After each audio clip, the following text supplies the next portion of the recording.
Bienvenidos, soy Manuel Llamas, director del Instituto Juan de Mariana, y estamos aquí para hablar de economía, para entender y explicar la economía aprovechando las noticias de la actualidad. Y una de las noticias de la actualidad es todo lo que tiene que ver con el mercado de CO2, el mercado de emisiones a la atmósfera de CO2. Eso es algo, a lo mejor muchos de vosotros no lo sabéis, pero en Europa estamos obligados a pagar por las emisiones de dióxido de carbono. Sí, tal cual, lo que oís. Y eso tiene consecuencias directas sobre nuestra competitividad económica, sobre nuestro bolsillo, sobre nuestras finanzas y sobre nuestra riqueza, nuestro propio desarrollo como continente, especialmente en España, que somos, como bien sabemos todos, especialmente verdes, especialmente ecologetas. Somos los líderes del ecologismo mundial, de la mano de nuestro nunca suficientemente odiado gobierno socialista. Para hablar de todo esto contamos con un experto en esta materia, entre otras cosas porque da la batalla de las ideas contra el ecologismo imperante en la Unión Europea, en las instituciones comunitarias. Vamos a hablar con Jorge Buxadé, eurodiputado de Vox y uno de los responsables en este tipo de materias en el Parlamento Europeo por parte del grupo Vox, que forma parte además del grupo europeo Patriotas. A continuación.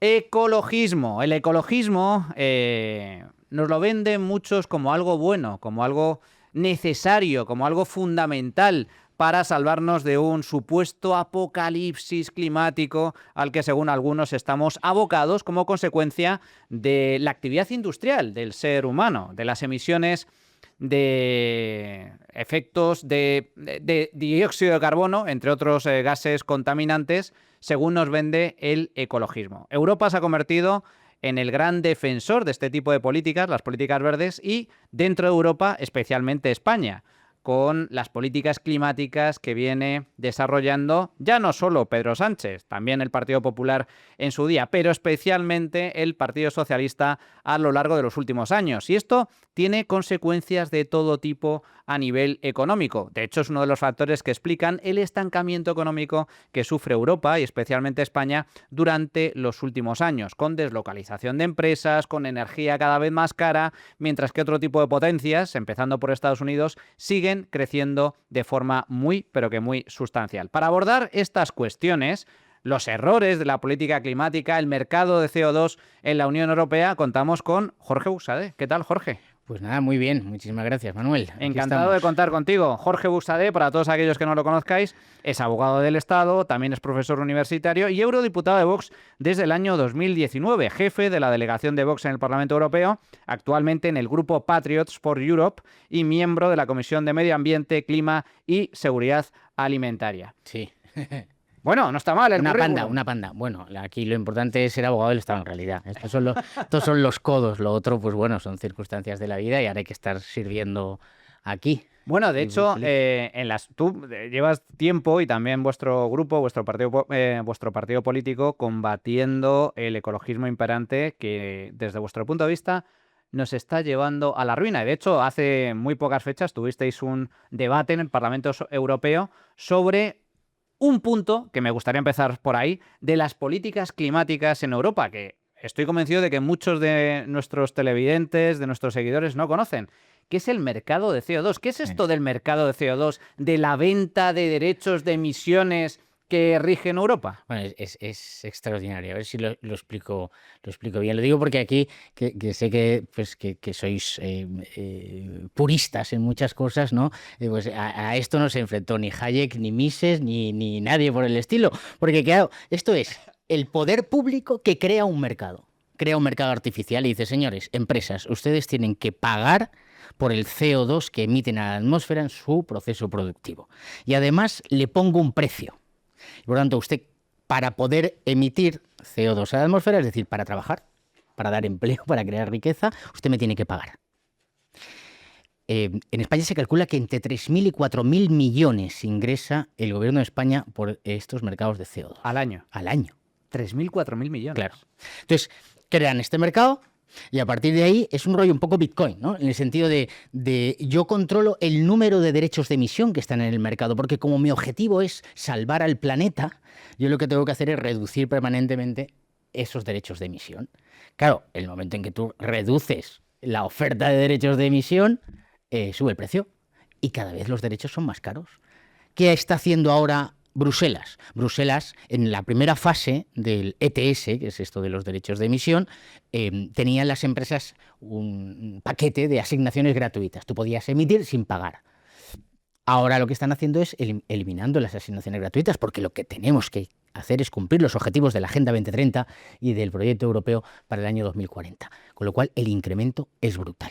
El incremento de costes para las empresas que las hace absolutamente imposibles de competir con empresas, por supuesto, asiáticas, por supuesto, de América. Voy a poner un ejemplo que para mí es dramático. Es el sector de la cerámica. Ajá. El sector de la cerámica en Castellón, en Valencia, se le ha impuesto en esta fase de ETS el pagar por los derechos de CO2. Es un sector electrointensivo, es decir, necesitan muchísimo calor, ya están sufriendo el aumento de los precios del gas, no tenemos nuclear, es decir, el desastre más absoluto. Claro, el sector de la cerámica, un sector tradicional local, que remonta a sus orígenes, lo digo, es que como mi mujer es valenciana, a la Baja Edad Media, pues ni la peste negra, ni la Reconquista, las crisis financieras del imperio, la guerra de la independencia, la Revolución Francesa, las guerras carlistas, la guerra civil, nada ha podido con el sector de la cerámica y va a ser la Unión Europea y sus políticas de Bruselas las que van a acabar con el sector de la cerámica. Es tremendo, pero Jorge, o sea, estamos hablando, para que la gente nos entienda, estamos hablando de pagar por respirar. Pagar por... Sí, en este caso, bueno, ahora mismo por las empresas, respirar es producir, ¿no? Por respirar. También nosotros como seres humanos emitimos dióxido de carbono, No CO2, no, es decir, es fundamental para la vida. Es decir, es pagar por el mero hecho de existir, en el caso de las empresas, por utilizar energía y por lo tanto emitir CO2 a la atmósfera. Estamos hablando de un precio bastante sustancial porque, como bien comentas, el sistema hasta ahora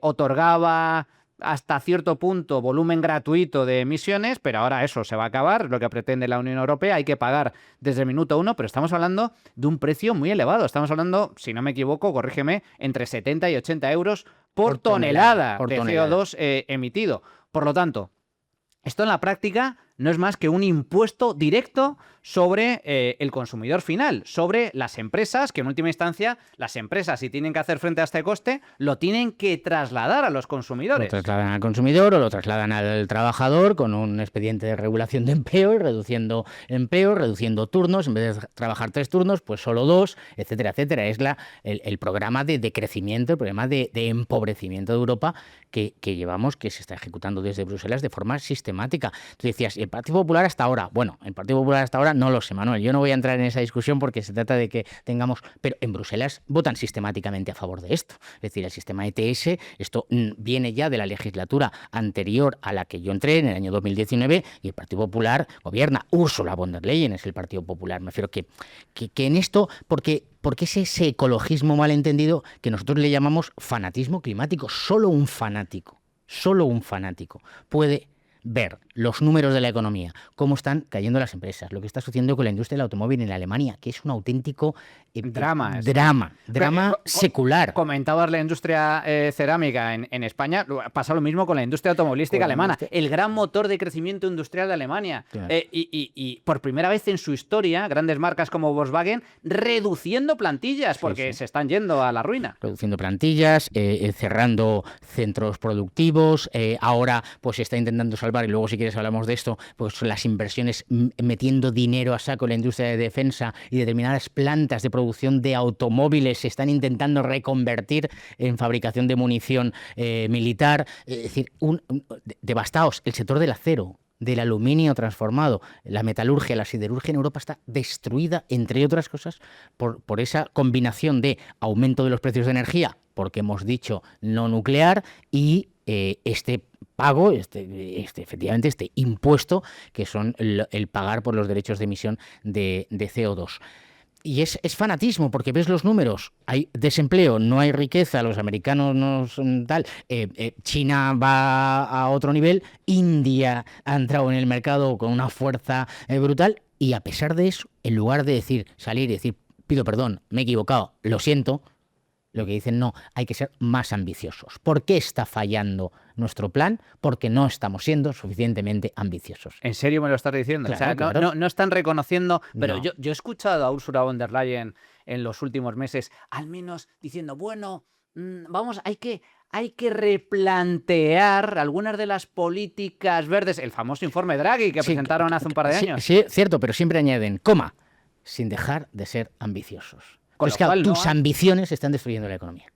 ¿Cómo se está reflejando este tipo de políticas climáticas? Concretamente, el tema de tener que pagar por las emisiones de CO2, aunque no solo, porque son muchas las políticas Sí. climáticas que incluye el Pacto Verde, en nuestra competitividad económica, porque, comentaba yo antes, el informe Draghi viene a poner los puntos sobre las íes. Lo que viene a reflejar el informe Draghi es, oiga, algo estamos haciendo mal, hace 20 años en nuestra economía era equiparable a la de Estados Unidos, en la actualidad Estados Unidos está un 50% por encima. Europa está estancada, nos estamos quedando atrás. Sin duda. En esta legislatura, ¿cuál es la consecuencia del informe Draghi? Solo una.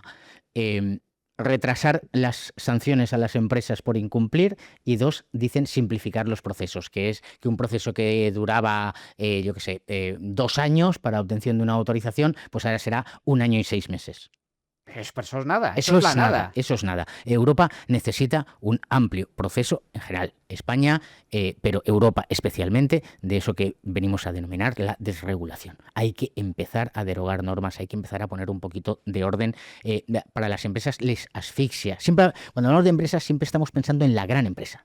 Bueno, ya la gran empresa está sufriendo las consecuencias, pero en principio la gran empresa tiene capacidad. Oye, pues hay que hacer un informe de si respetamos los derechos humanos. Pues contratas al tío, le pagas 600.000 euros. Consultoras, ahora que están tan de moda las consultoras. La consultora por 300.000 euros te hace lo que sea. Pero claro, a una pequeña y mediana empresa o a una mediana empresa española, ¿de dónde saca ese dinero? Eso nos está arruinando y está produciendo otro efecto, que es o las empresas desaparecen o se deslocalizan, se van a terceros países. Exacto. O tercera opción, que es la paralización del incremento de los salarios reales. Claro, porque es que luego tenemos que en España suben las cotizaciones sociales, se eliminan deducciones, etcétera. Con lo cual, al final, ¿quién lo paga? Pues lo paga el empresario y lo paga el trabajador, las dos piezas de la economía. ¿Quién sobrevive a todo esto? El burócrata de Bruselas. Claro, ese está encantado, porque justifica un nuevo plan, un nuevo programa. Es más dinerito, el manejar más presupuesto público para este tipo de políticas. Por supuesto, porque todo ese dinero va a las arcas de la Unión Europea, que luego lo reparte entre los estados. Y entonces aparece una de las cosas que a mí más me preocupa, es que podemos hacer análisis de la Unión Europea objetivos, en qué ha ido bien, en qué ha ido mal, qué es lo correcto o lo incorrecto. Pero esa cosa de oír a los políticos españoles de todos los lados, prácticamente, bueno, de mi partido no, pero vamos, de todos los lados, es decir, no, esto Bruselas lo va a arreglar. No, Bruselas. Bruselas, el dinero de Bruselas no lo genera Ursula von der Leyen trabajando. Lo sacamos nosotros de nuestros impuestos. España contribuye, las empresas de los ETS o del mecanismo de ajuste en frontera. Es decir, de todo eso que se va creando. Crean toda una serie de mecanismos para expoliar a las clases medias. Es tremendo. O sea, me estás diciendo que en parte la Unión Europea crece no solo a nivel de poder político, sino también a nivel presupuestario, de manejo de dinero, mediante este tipo de políticas, justificando impuestos que antes no existían, como el impuesto sobre el CO2, del cual se nutren las arcas europeas directamente. Por supuesto, y luego se reparte a los estados y parece que Bruselas está dando dinero para hacer carreteras. No, que es que ese dinerito sale de la cuenta de resultados de las empresas o sale de nuestros impuestos o del sobreprecio que pagamos, como decías tú, porque la empresa tiene que vender el producto más caro. Pero hay sectores y hay productos donde la empresa coloca el producto más caro y el españolito de a pie lo sigue comprando. Hay otros que prefiere comprar de China, o prefiere comprar de India, porque al final cuando la gente está fastidiada tiene que decidir entre comer o no comer, pues yo creo que es como muy sencillo, ¿no? Comentas, Jorge, las consecuencias directas que tienen este tipo de políticas sobre la competitividad empresarial europea. Menos inversión, menos empleo, menos competitividad, menos beneficios, sueldos congelados, porque al fin y al cabo, deslocalización de empresas, esto es importante. Está demostrado, y esto está demostrado científicamente, es imposible ser rico sin energía abundante y barata. Todos aquellos países que tienen energía cara y escasa son países que están condenados, en última instancia, a generar pobreza o al estancamiento, que es en la situación en la que estamos en la Unión Europea en general y especialmente en España. Pero me gustaría ir, antes de abordar otro tipo de consecuencias del Pacto Verde, a los fundamentos. Hablar de fanatismo climático. Todos estos políticos y ecologetas que nos venden de que nos vamos a extinguir, de que el mundo se va a acabar como consecuencia del calentamiento global, ¿esto tiene alguna base? No, que yo haya leído. Yo no soy científico, yo soy, ¿no? Ejerzo de político ahora, pero de los informes que vemos, que leemos, que hemos manejado, lo que vivía cuando teníamos 18 años, que nos anunciaban ya la hecatombe brutal en el año 2000 o en el año 2010, siempre hay fechas mágicas, el 2015, la capa de ozono. Va a llegar. ¿Cómo se llamaba aquel vicepresidente de los Estados Al Unidos, Gore. ¿no? Que se forró con Al Gore, que se efectivamente. forró. Es decir, todo eso no ha sucedido. No ha sucedido. Pero más allá de eso, es que en cualquier caso, como en cualquier decisión política, habrá que ver los riesgos y el coste. Y una de las cosas que dice el informe de Draghi es, oiga, si al final para hacer todas estas inversiones, no sé qué vamos a mejorar. Lo cierto es que en China, por ejemplo, tienen también estos derechos de emisión. ¿Sabes cuánto cuesta el derecho de emisión en China? 7,5 euros la tonelada. Aquí estamos pagando 80 prácticamente. 10 veces más. 10 veces más. Pero además, en China, el precio, es que es curioso que estos tíos nos van a dar lecciones de economía de mercado, porque es que estamos en manos de auténticos estalinistas, vestidos de socialdemócrata, ya no sé, o socialdemócratas vestidos de estalinista, ya no te sabría decir, pero el precio del derecho de emisión de CO2 es ese que fija el Estado, pero es un precio que se ajusta en función de la realidad del sector. Es decir, si empieza a bajar la producción, pues bajamos el precio, aligeramos las cargas. Aquí no, aquí es 75, pase lo que pase. Y dentro de 3 años será más caro, porque he reducido las asignaciones gratuitas, he quitado los derechos en el mercado y, por tanto, las empresas siguen queriendo producir más. Las empresas necesitan vender más. Joder, que es que esto es pues aquí estamos muchísimo peor. Eso es fanatismo absoluto. Estamos viendo cómo la superficie cultivable en Europa está cayendo año tras año, porque han decidido que Europa no tiene que producir ni agricultura ni ganadería. Y no se sustenta en nada, evidentemente ni en el sentido común ni en el propio instinto de supervivencia, porque Manuel, tú y yo y los que nos ven y nos escucharán en su momento, llegamos a casa, abrimos la nevera y hay carne, hay pescado, hay verduras, hay frutas, hay lácteos, porque hay gente que está trabajando para eso. Si tenemos un problema, que lo tuvimos con el COVID, la ruptura de las cadenas mundiales de suministro, es que esto es la realidad. El mundo global tiene estas cosas y, por tanto, tú tienes que garantizar tus mínimos estratégicos, tus mínimos de subsistencia para tu población. Y tenemos la mejor agricultura del mundo, la mejor ganadería del mundo. Ya no digo España, digo en general Europa. Y, sin embargo, hemos decidido que eso tiene que ser arruinado. ¿Para qué? ¿Para hacer polígonos industriales? ¡No! No, para no hacer nada. O para plantar huertos solares. Huertos solares, sí, esas brutales estructuras de plantas fotovoltaicas que suponen... Eso sí que es ecologismo del malo.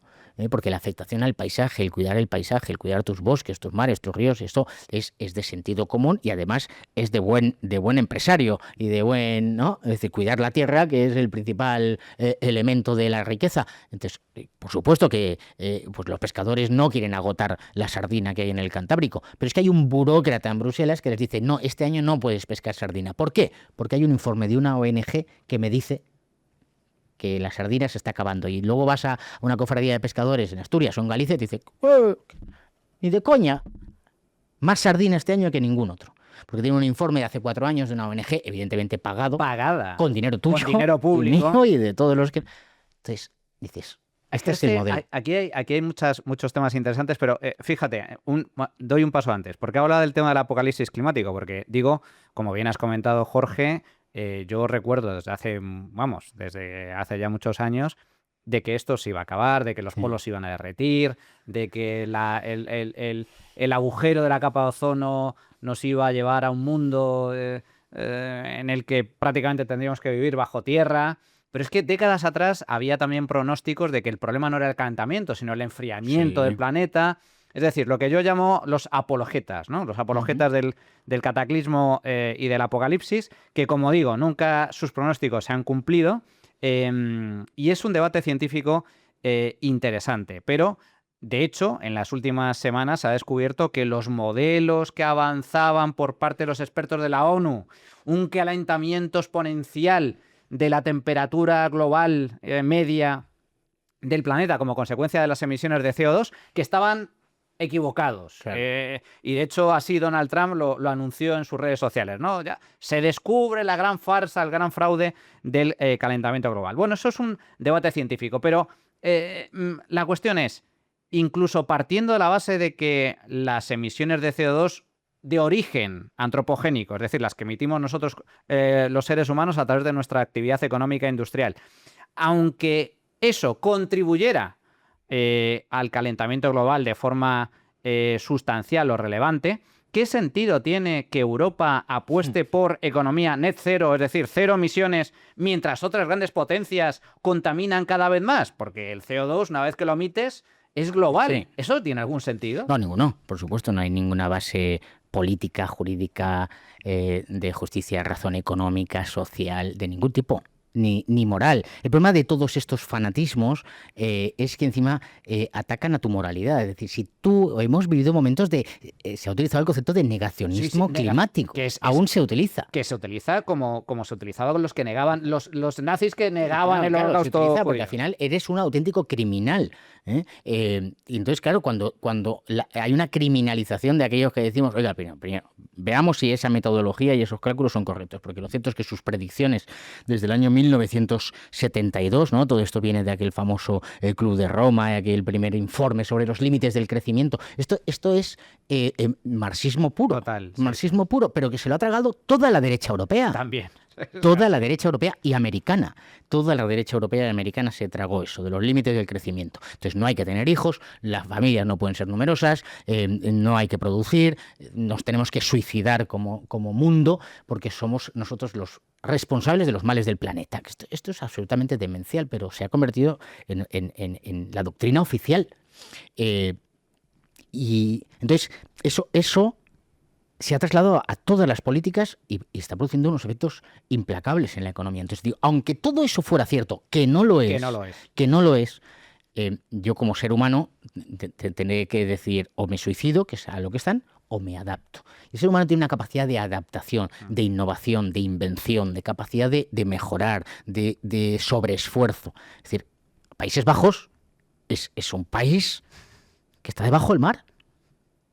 Y el ser humano ha sido capaz de crear estructuras para proteger a la población, para generar riqueza, para generar posibilidades de comercio, etc. Entonces, y así podríamos hablar de cualquier cosa. Las presas, ellos atacan las presas. La idea misma de que el ser humano haya puesto un obstáculo dentro del flujo natural de un río para almacenar agua, trasladarla, garantizar, combatir las sequías, para generar energía eléctrica con la caída del salto de agua. Eso les parece una barbaridad porque estás atacando al planeta. Entonces es una enfermedad. Nosotros decimos fanatismo porque lo fanático se opone a lo religioso, a lo que tiene un sentido. Entonces, claro, yo como católico, por supuesto que lo soy, como la mayoría de los españoles, la mayoría de los europeos, más allá de ir a misa o no ir a misa, lo cierto, oiga, mire, esto no, el ser humano no ha creado el planeta. Nosotros somos criaturas y tenemos aquí una responsabilidad que es cuidarlo, conservarlo, darle la mayor capacidad productiva sin destruirlo. Y esto es lo que lleva haciendo el ser humano en el planeta durante miles de años. Pero fíjate, y ahora vienen estos tíos y nos dicen que no, que nos tenemos que empobrecer. Que no podemos decir a los agricultores que no pueden utilizar determinados productos para proteger a las plantas, que no para fertilizantes, generar mayor productividad, que no podemos... le estamos diciendo al campo que tiene que mantenerse en una agricultura de secano, que es agricultura de pobreza, que es agricultura de hace 200 años, cuando sabemos que el regadío es riqueza, es multiplicación del empleo, lo vemos. Y además, que no es teórico, no es un informe de la ONU, es que tú te vas a Almería o a Murcia, ¿no? Y ves la riqueza que hay ahí, lo que genera el transporte, la logística, hasta los centros de atención primaria, el médico, es decir, que hay gente, hay familias, hay proyectos de vida. Esto es lo que nosotros queremos. Cuando nosotros hablamos de prosperidad, estamos hablando de esto. En cambio, te vas a las zonas de secano, esa España abandonada por el bipartidismo que hemos dicho, donde se condena a hectáreas y hectáreas a no poder poner regadíos. Fíjate que los cultivos intensivos de Almería, los municipios que viven de ese tipo de cultivos intensivos son algunos de los municipios más ricos del país. Claro. O sea, es una riqueza espectacular. Y en contra de esas tesis que comentas, Jorge, el tema del decrecimiento. Es cierto que ahora se ha impuesto el tema de que los ríos fluyan libremente. Bueno, pues que los ríos fluyan libremente es lo que provocó, entre otras cosas, el desastre absoluto de la gota fría de Valencia, con muertos y muertos. Como resultado, que se olvida, el gobierno dijo, no, esto es culpa del cambio climático. Pero ¿cómo que cambio climático? La Dana y las gotas frías existen justo en esa zona desde hace siglos.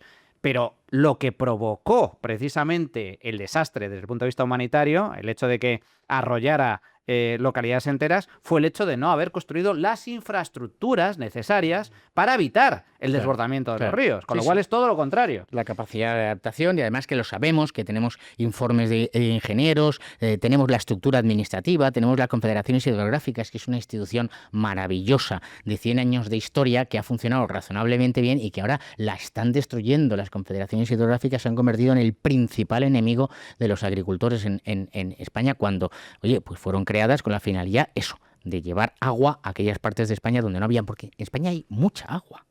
Y se malgasta. Y se malgasta. Llevamos 3 años de lluvias brutales. Bueno, no, se vierte al mar gran parte y luego hay un país al lado, que es Portugal, que es modélico en muchísimas cosas, que están metiendo las mayores centrales hidroeléctricas del mundo para decir, oiga, si usted el Tajo y el Duero lo deja fluir con toda naturalidad, pues ya me lo quedo yo, no se preocupe. Claro, es que estamos en manos de auténticos dementes. Jorge, comentas el tema de las emisiones de CO2. Bueno, es un auténtico dislate desde todos los puntos de vista, pero esto forma parte de algo mucho más grande, porque las políticas climáticas en la Unión Europea son amplias y básicamente se engloban dentro de lo que se conoce como Pacto Verde. ¿Qué es esto del Pacto Verde? Y desde vuestra formación, desde vuestro grupo, ¿qué defendéis con respecto al Pacto Verde? ¿Su derogación total o la derogación de algunas partes concretas? El Pacto Verde, para entenderlo, es el modelo de Bruselas, de la Unión Europea, de ejecución sistemática de la Agenda 2030. Es decir, la historia es sencilla, Agenda 2030, año 2015, eso pilla en un periodo de Comisión Europea que no le da tiempo de ejecutarlo, 2019 llega Ursula von der Leyen y dice Pacto Verde Europeo. Nosotros vamos a ser más papistas que el Papa. Entonces, si la Agenda 2030 son principios que, bueno, tal, nosotros vamos a convertirlo esto en norma. El Pacto Verde se desglosa en derechos de emisión, el mecanismo de ajuste en frontera, se desglosa en normas muchísimo más rigurosas para la política agrícola común, la imposición del criterio ambiental en todos los temas, el impacto de cambio, el informe de impacto climático se ha convertido, como el informe del impacto de género, en uno de esos documentos que está, es decir, el impacto económico en la industria, esto no se hace. Impacto social en los trabajadores, esto no se hace. No, pero esos informes se incorporan siempre y es el criterio. La validez de una norma o de un proyecto siempre es en función de los objetivos climáticos. Eso es el Pacto Verde. Entonces, es que me acuerdo perfectamente porque esa votación fue el 15 de enero de 2020. 15 de enero de 2020. Hace 5 años solo, o no 6, ¿no? Los más jóvenes a lo mejor dirán, joder, este tío me está hablando casi de... Pero claro, es que el 15 de enero de 2020, Manuel, tú no recordarás, veníamos de declaraciones de emergencia climática en todos los parlamentos nacionales. Aquí se declaró la emergencia climática en Parlamento Europeo en noviembre de 2019. Y entonces, el 15 de enero de 2020, el Parlamento Europeo aprueba ese documento, el Pacto Verde Europeo. Nosotros en Vox votamos que no, Partido Popular y Partido Socialista votaron a favor y se lo echamos en cara permanentemente al Partido Popular porque fue un error tremendo esa votación. Y a partir de ahí eso se ha desplegado en decenas de directivas. Eso es la prohibición del motor, de la construcción de vehículos con motor de combustión en el 2035. Eso es la aplicación de los derechos de emisión, por ejemplo, al transporte marítimo. Y vemos que desde el año 2019 el puerto de Tánger va como un tiro, el puerto de Algeciras está parado. Totalmente parado. ¿Por qué? Porque claro, ¿en qué consiste esto de los derechos de emisión de CO2? Si viene un buque de China o de India o de Mercosur y viene al puerto de Algeciras, se le hace pagar por el CO2 que ha emitido durante este camino. En cambio, si se va a Tánger no paga nada. Pues se va a Tánger. Sí. No, es pura lógica. Vamos. Bueno, ya está. Y encima, sobre todo si encima desde el gobierno de España o desde Bruselas financiamos las mejoras de infraestructura del puerto de Tánger. Que encima les estamos pagando los puertos a Marruecos. Claro. ¿No? Los puertos, la industria, las canalizaciones hidráulicas, las inversiones en olivo. Entonces, esto es el Pacto Verde Europeo y esto se explica en un montón de directivas. Luego están las más rocambolescas, es aquella la directiva de diligencia de vida, por ejemplo, que es el imponer a las empresas, en principio siempre se habla de grandes empresas, pero luego hay un periodo transitorio que se va aplicando a todas, pues informes sobre si en su cadena de producción se vulneran los derechos humanos o si en su cadena de producción se hay impactos climáticos o tal. Pero claro, esa diligencia de vida no se le pide a los gobiernos nacionales, esa diligencia de vida no se le pide a los partidos políticos, a los sindicatos o a las ONGs. ¿Qué diligencia de vida tienen las operaciones de Plus Ultra? Sí, y no quiero cambiar de tema, no quiero cambiar de tema. Pero claro, es que una de las cosas que nosotros hemos dicho en todos los expedientes del Pacto Verde, siempre se pone en las normas, siempre el primer artículo objeto, el segundo es ámbito de aplicación. ¿A quién se aplica esto? Entonces siempre es empresas. Y en su caso personas físicas. Y nosotros siempre metemos como enmiendas, oiga, ¿y los sindicatos? ¿Y las ONGs? ¿O los partidos políticos? ¿O los gobiernos? ¿Por qué los gobiernos no se le aplica esto? Entonces, siempre esa mayoría progre, populares, socialistas, verdes que hay en Bruselas, dicen no, porque el enemigo es la empresa. El enemigo es el ánimo de lucro. No, usted lo que quiere entonces es que seamos más pobres. Sí, es lo que buscan este tipo de políticas. Desde luego lo que consiguen es precisamente ese decrecimiento, deslocalización de empresas, menos inversión, más costes, porque al final pagamos absolutamente todos. Eso, en última instancia, acaba encareciendo el nivel de vida de los europeos, encarece la energía. La energía es uno de los factores de producción básicos y, por lo tanto, se encarece la producción y con ello nos empobrecemos todos. Además, se reduce la producción, se deslocalizan las empresas, hay menos inversión, hay menos empleo. Es la pescadilla que se muerde la cola. Pero fíjate, hablamos de directivas europeas, normalmente siempre se pone el acento en los alimentos, en el campo. De hecho, nosotros hemos dedicado algún programa al tema del campo. Claro, los agricultores y ganaderos españoles, que son magníficos, tienen una competitividad extraordinaria, con una calidad en la producción de alimentos y de ganadería espectacular, y ellos mismos se quejan de que, oye, que ellos lo que saben es labrar el campo, cuidar de los animales y producir. Y sin embargo, los han convertido las burócratas europeos, también en coordinación y en connivencia con los gobiernos nacionales, los han convertido en prácticamente... se tienen que convertir en expertos a la hora de tramitar los documentos, cumplir con las normativas, tener un iPad para llevar la producción. Sí, pero sí. Bueno, o sea, todo eso acaba trasladándose, Jorge, en el cierre de explotaciones agrícolas. La gente... Por supuesto. En los casos más graves, en el suicidio. Los datos, los porcentajes de suicidio de agricultores, Francia los publica prácticamente, en España tenemos menos, pero tenemos casos muy llamativos. La desesperación más absoluta, el cierre de explotaciones o, en su caso, la aparición de grandes conglomerados que van destruyendo. Pero en el ámbito agrícola, en el ámbito ganadero, el elemento de estar apegado a la tierra es fundamental, porque si un agricultor se va, eso 3, 4 personas viviendo menos en ese municipio, y eso va a desencadenar, valga la redundancia, una cadena de destrucción, porque la central, el banco decide cerrar la sucursal, porque claro, si no hay nadie, cierra la sucursal, y entonces tenemos esas sucursales que van con una especie de furgoneta como en el viejo oeste, que van... Oigan, mire, vamos a fijar población, vamos a generar riqueza. Lo peor es la criminalización de esta gente. A esta gente se le ha criminalizado a la agricultura, a la ganadería, a la pesca. Lo del cuaderno digital que decías tú, que van con un iPad y tiene que estar colocada dónde están las ovejas o dónde están las vacas. A los pescadores, el reglamento de control pesquero, también nosotros fuimos los únicos que votamos en contra. El reglamento de control pesquero les establece la obligación de tener una cámara para ver el piloto qué hace dentro dentro de su propio barco, habitáculo de trabajo, porque se criminaliza, porque se piensa que el pescador separa lo que luego declara en la costa y separa una parte para venderlo, de verdad. O sea, que gran hermano a nivel pesquero, tal cual. Claro, pero a mí me gustaría que los políticos tuviesen un chip pegado para que los ciudadanos en una web pudieran ver a dónde van y con quién quedan.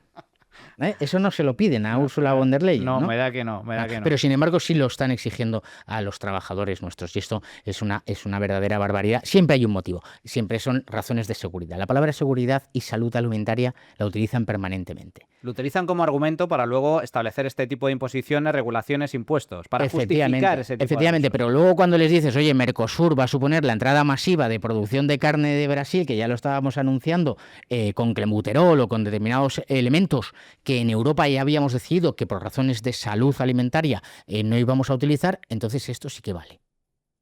Es una hipocresía. Fíjate, Jorge, porque la gente tiene que ser muy consciente de que este tipo de políticas en última instancia se acaban trasladando, como decimos, a su bolsillo. Esta es la razón por la cual, por ejemplo, la gasolina cuesta en Estados Unidos exactamente la mitad que en Europa. O la factura de la luz cuesta también la mitad que en Europa. O el hecho de que los alimentos que se producen en Europa son más caros que el de otras potencias, el de otros países, lo cual, que tú ya sabes, yo soy ferviente defensor del libre mercado, pero también soy ferviente defensor de que, oiga, compitamos todos, que Europa no se dedique a meterle la zancadilla a nuestros propios productores. Se materializa en encarecimiento de alimentos, se materializa en encarecimiento del transporte, de la energía, incluso de la vivienda. El famoso informe de impacto ambiental que comentas se aplica también al ámbito de la vivienda y eso hace que se encarezca de forma artificial el precio de la vivienda. Con lo cual, esto es una especie de suicidio económico, pero a cámara lenta. Y programado. Porque aquí hay dos posibilidades. No lo saben, luego son ignorantes, iba a decir otra cosa. Por no decir otro tipo de palabra. Sí. O si lo saben y a pesar de eso continúan. ¿Y en ese caso por qué? ¿A qué responde? ¿Por qué? Pues yo creo que responde a una finalidad de control social. Las élites, el problema de Europa es que nosotros teníamos personas, teníamos personal calificado, teníamos terreno, tenemos conocimiento, tenemos innovación, teníamos de todo. Poniéndolo en una fecha de hace 20 años, 25 años, teníamos de todo. Y eran sociedades fuertes, una sociedad de propietarios, una sociedad de hombres libres, más o menos libres. Bueno. Sin embargo, claro, si tú eres lo que no hemos tenido son élites dirigentes de calidad. Y esas élites dirigentes lo único que pretenden es mantenerse en el poder. Las de Madrid, las de Barcelona y las de Bruselas. Y cuanto más alejadas de la realidad, más intención de mantenerse en el poder. ¿Y esto qué tienes que conseguir? Pues hombre, si tienes una sociedad que ya no es de propietarios, sino que es de alquilados o de coalquilados, ¿no? 7 tíos metidos en una habitación a propósito de la vivienda, o un trabajador que va encadenando contratos precarios de 2 meses y tiene que trabajar en 3 empresas a la vez, etcétera. Pues ese hombre es mucho menos libre, es evidente, y por tanto es más manejable. Eso unido al otro gran documento de Europa, que esto, si los clics van bien, pues ya vendremos aquí otra vez, Manuel, que es el pacto, tenemos el Pacto Verde Europeo y el Pacto de la Inmigración. Claro, que es ese otro elemento, porque ante la caída de producción y de rentabilidad y de tal, encima metemos aquí millones y millones de personas no cualificadas, que no tienen capacidad de acceder a esos, que no tienen ni intención muchos de ellos y que han producido un desbarajuste en el mercado, es decir, menos oferta, más demanda en todos los elementos. Claro, eso le permite a Sánchez decir que el PIB crece, sí, claro, a base de consumir, porque esta gente come verduras o come patatas, sí, ¿no? El mero incremento de la población supone un incremento del PIB, claro, pero eso no se traduce en un incremento de la renta per cápita, la riqueza. Todos somos infinitamente más pobres. Yo tengo 50 años, cualquier persona que esté ahora mismo en los 40 y por tanto que hace 20 años ya estaba en el mercado de trabajo, sabe que es infinitamente más pobre. Infinitamente más pobre. Jorge, el ecologismo, o sea, hablamos ahora, últimamente está muy de moda, ¿no? Está, por desgracia, de actualidad, el tema de los lobbies. Bueno, en el caso de Zapatero no es lobby, es tráfico de influencias, es otra cosa, pero en Bruselas hay toda una industria del lobby. El lobby ecologeta entiendo que es tremendamente poderoso, además financiado por con nuestro dinero, por nuestros propios impuestos, y persiguen la puesta en marcha de este tipo de políticas que son liberticidas, que son contraproducentes. Hay un lobby ecologeta muy poderoso. ¿Se ha convertido el ecologismo en el gran negocio de unos pocos? Es uno de los grandes negocios. Este es uno de los grandes, sin duda. El fanatismo climático. Es que a mí, ¿sabe todo el ecologismo? Yo te entiendo lo que quieres decir, pero a mí la idea de defender, ¿no? Y soy muy de Scruton, ¿no? Ese libro de filosofía verde, el conservadurismo clásico, es decir, proteger el territorio, el mar, tus ríos, yo creo que eso es bueno. Pero claro, estos tíos no están en eso. Estos tíos no están en ir a las playas a limpiar playas, o en ir a limpiar ríos, o ir a limpiar bosques. No, no, no. Están en programar, en dirigir ellos, en planificar, en decir cómo tiene que ser tu vida, cómo tienes que reciclar. Oiga, si mi abuela y las abuelas de todos han reciclado toda la vida. Remendar calcetines lo ha hecho todo el mundo. Todo el mundo. Y eso lo hace cualquier persona. Entonces, ese ecologismo malo, mal entendido, por supuesto, es uno de los grandes lobbies. Y efectivamente, a diferencia de otros, por ejemplo, el lobby de las eléctricas es otro gran lobby, evidentemente. Pero claro, en principio el lobby de las eléctricas se financia a sí mismo. Ellos sabrán lo que hacen con su dinero y cómo se lo aplican los accionistas y tal. Pero en el caso en este caso no, porque somos nosotros que les estamos financiando para que ellos promuevan políticas en contra de los financiadores.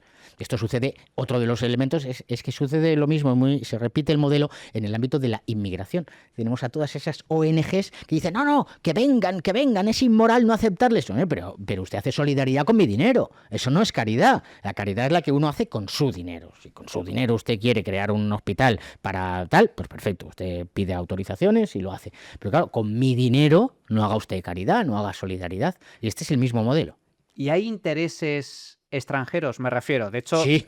También hemos visto algunos escándalos relevantes. Ahora, una vez más, enganchando con el tema de la actualidad, los intereses de China, por ejemplo, ha habido escándalos de primer orden de eurodiputados que se ha descubierto que han recibido dinero de la dictadura china. ¿Hay intereses geopolíticos por parte de potencias extranjeras para que Europa se suicide energéticamente? Sin duda. El primer ejemplo lo tenemos con Alemania, Schroeder, Gazprom y el gas ruso. Total.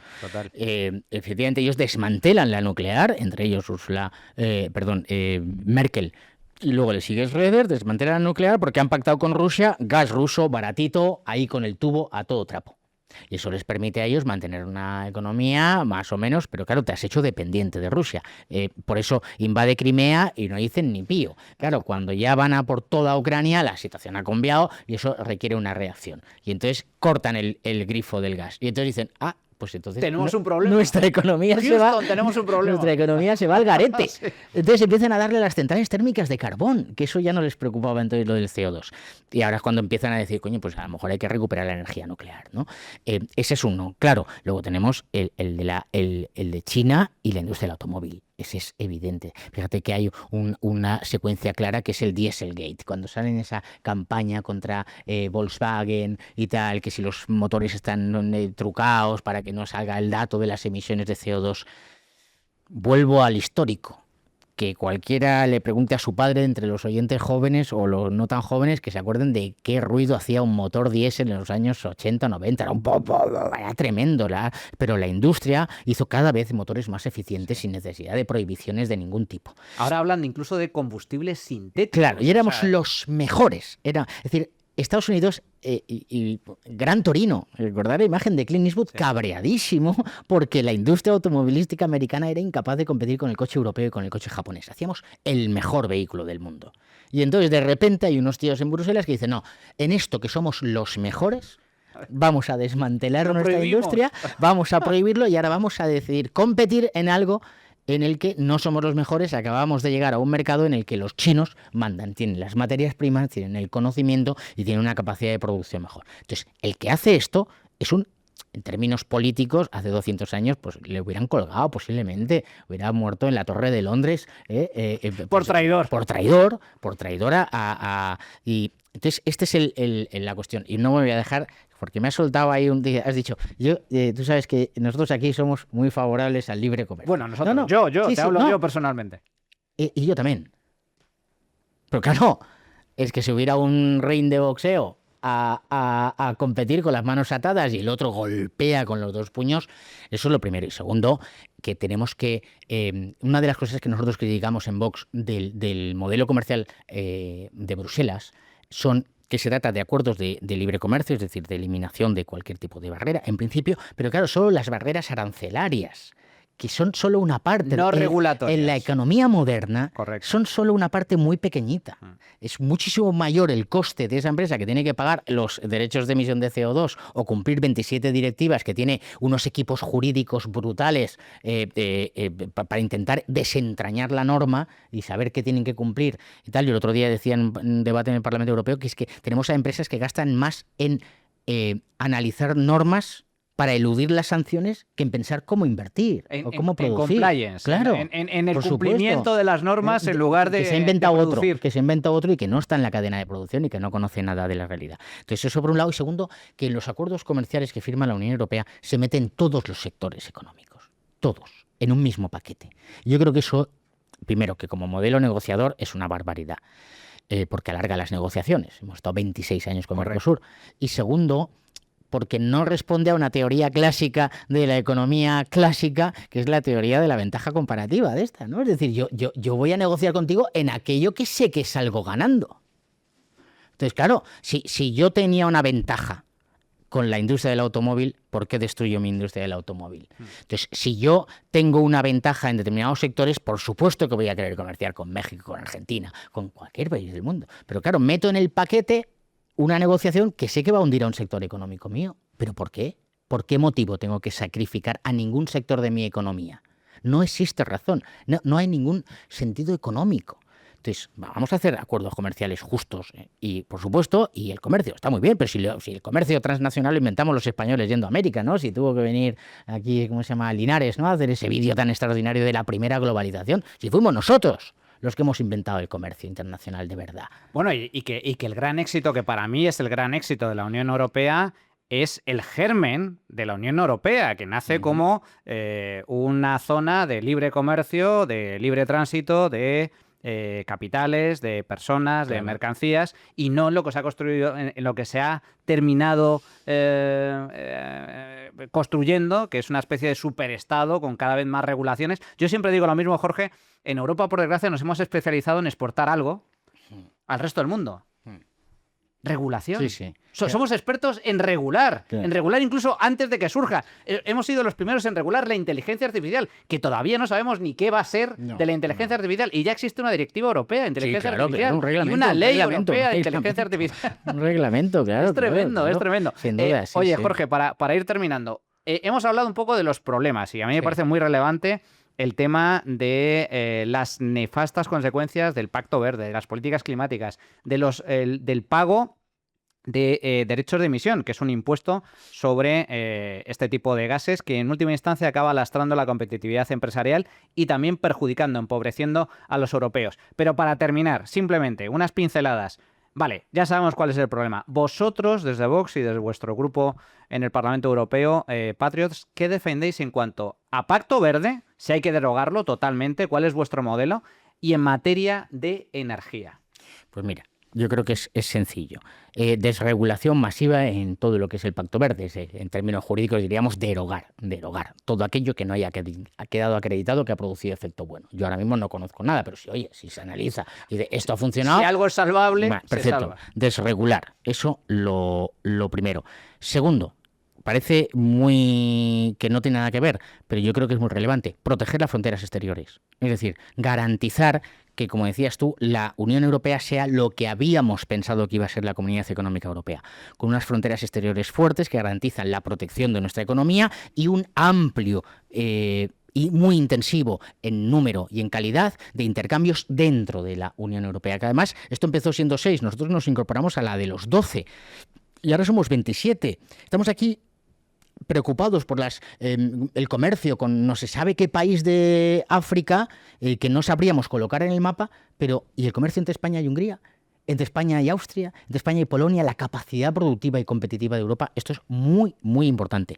Tercero, bajar los impuestos masivamente en toda Europa para liberar parte de esa presión. Y en materia de energía, yo creo que hay una posición clara en todo el grupo nuestro de patriotas, que es una apuesta decidida por la energía nuclear.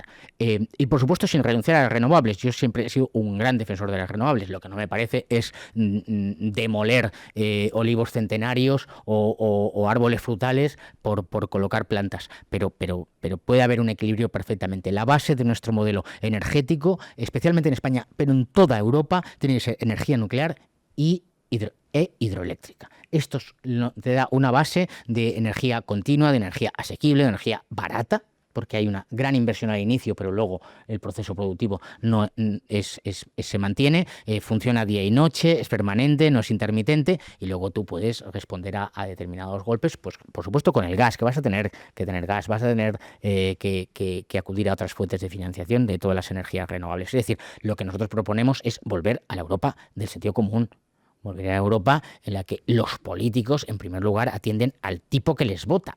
Es que estos tíos están haciendo política en contra del que les vota. Es tremendo. Bueno, pues coincido bastante con este modelo de, pues el tema energético. Desde luego, en España hemos apostado por todo lo contrario. Estamos imitando a un país que se ha pegado un tiro en el pie, como es Alemania, Sí. que cerró sus centrales nucleares, apostó todo a renovables, ahora está quemando carbón como si no hubiera un mañana, y ahora el canciller, Merz, está diciendo que han cometido un error, pero que ya no es reversible, que ya no se puede. Pero ¿cómo que no es reversible? Vuelvan ustedes a abrir las plantas nucleares, hombre. Nosotros aquí nos estamos empeñando en cerrarlas. Ojalá no pase, porque si ya hemos tenido un gran apagón, no me quiero imaginar en caso de que no hubiera energía nuclear. De hecho, se han filtrado esas conversaciones entre los operadores eléctricos las jornadas antes del apagón, incluso el mismo día del apagón, y ellos mismos decían, oiga, no, esto es culpa del exceso de renovables, pero sin respaldo real por falta de energía nuclear. Si finalmente llevamos a cabo el cierre de todas las centrales nucleares, lo de los apagones va a ser algo no anómalo, sino recurrente. Sin duda, ¿no? Es que va a haber un apagón general. Almaraz es el 7% de la producción de la energía nacional. Entonces, o el 7% de los hogares van a dejar de tener, o los 7% de las industrias van a tener que... Es indiscutible, es un tema de números en esto. Pero vamos, estamos a tiempo, ¿eh? Estamos a tiempo. Si Sánchez convoca elecciones. Como bien comentas, Jorge, sentido común, que muchas veces en política es el menos común de los sentidos.